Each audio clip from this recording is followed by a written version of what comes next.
ஆத்மாவோட இயற்கை என்ன? சத் சித் ஆனந்தம். ஸோ சத் என்றால் நிரந்தரமானது.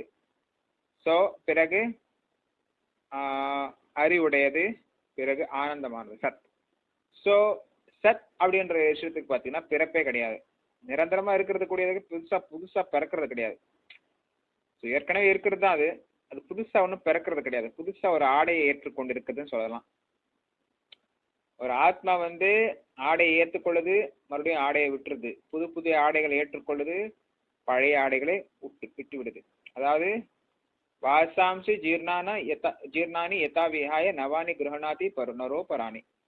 ஸோ ஒரு ஆத்மா வந்து தனது பழைய உடலை விட்டுட்டு புது ஆத்மா ஏற்றுக்குது. ஸோ அது வந்து என்ன நினைக்குதோ, எம் வாபி ஸ்மரன் பாவம் சத்திய கலைவரம். ஸோ மரண காலத்துல வந்து ஒரு ஆத்மா என்ன நினைக்குதோ அதுக்கேற்ற மாதிரி உடல் கிடைக்கும். நம்ம பல்வேறு கதைகள் கேட்டிருக்கோம். ஜடபரத்தர் வந்து ஒரு மானை பத்தி நினைச்சதால்